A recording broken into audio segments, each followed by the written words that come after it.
I wanted to say this. I don't think this is for most people. This is probably not for you, but maybe it is. You may be in a situation. I'll just say this.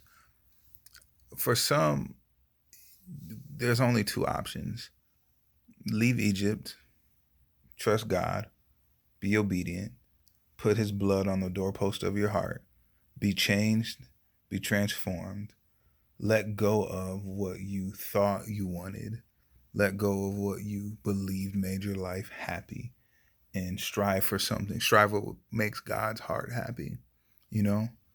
Or stay in Egypt. I say this with all love.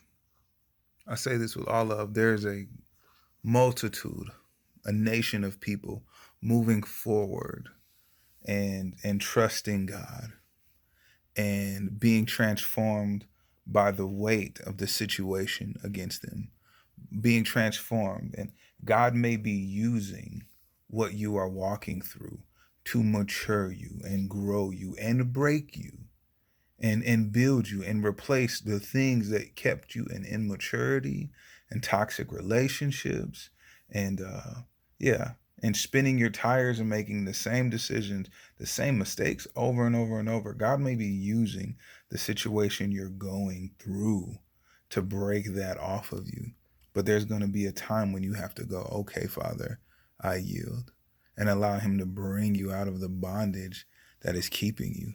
But as long as you hold on to the same relationships, the same conversations, the same people, the same video games, the same movies, the same things that the same things that helped cover your hurt, cover your pain, mask whatever you're going through, right?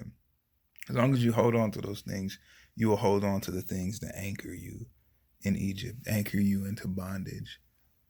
I would say yield and be willing with open hands. Be willing to let certain things, be willing to let everything go. Be willing to let everything go. Some people feel like they are dying only because the things that made them feel good are dying, not because they are actually dying.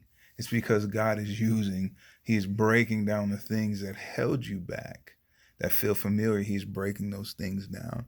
Some people feel like they can't go on because they video games and their friendships and the food and whatever, and the immaturity has to die in order for you to go forward. Otherwise, if your character don't change, if your character does not change, bitterness and immaturity will bleach your blessings. If your character don't change, you will not have the ability to hold and steward over the things God wants to bless you with.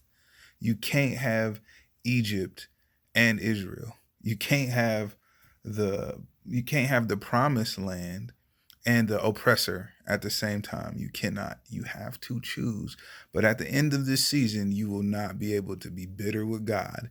He has warned you. Make a decision.